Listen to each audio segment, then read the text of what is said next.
துலா ராசி.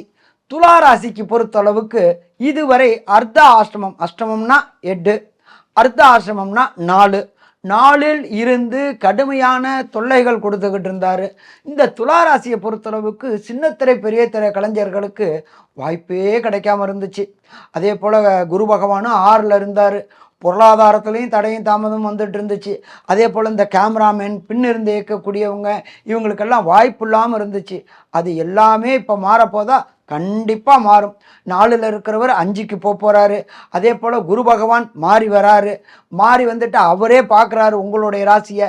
இதுவரை சின்னத்திரை பெரிய திரை கலைஞர்களுக்கு வாய்ப்பு இல்லாமல் இருந்தவங்களுக்கு இனி வாய்ப்பு கிடைக்குமா அப்படின்னு எதிர்பார்த்துட்டு இருந்தவங்களுக்கு கடுமையான வாய்ப்பு கிடைக்கும். சாமி, நான் எப்படி ஷெட்யூலை முடிக்க போகிறேன், நான் ஒரே பிஸி, 24x7x365 பிஸி அப்படின்னு கிடைக்கக்கூடிய காலகட்டங்கள் இந்த துளாராசிக்காரங்களுக்கு.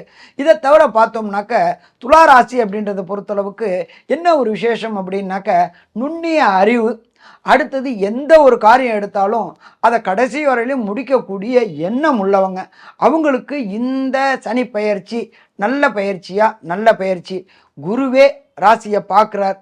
பார்க்கும் பொழுது சாதாரணமாக இது பண்ணுறதுக்கு பதில் இன்னும் அள்ளி கொடுக்கக்கூடிய குருன்றதை தனக்காரகன்னு சொல்கிறோம். அவரே ராசியை பார்க்கும்பொழுது சுயமுயற்சிகள் எடுத்துட்டு ஒவ்வொரு சுயமுயற்சியிலையும் வெற்றி வெற்றி வெற்றின்ற ஜெயிக்கக்கூடிய காலகட்டங்கள். சரி, ஒரு சில துளாராசிக்காரங்களுக்கு நடக்கக்கூடிய தெசாவோ புத்தியோ அந்தரமோ சூட்சமோ ப்ராப்ளமாக இருக்குது அப்படின்னாக்க ஒன்றும் பண்ண வேண்டாம். ஸ்ரீரங்கத்தில் உள்ள எம்பெருமான ஒரு ட்ரிப்பு கண்டு தொழுதுட்டு வணங்கிட்டு வாங்க.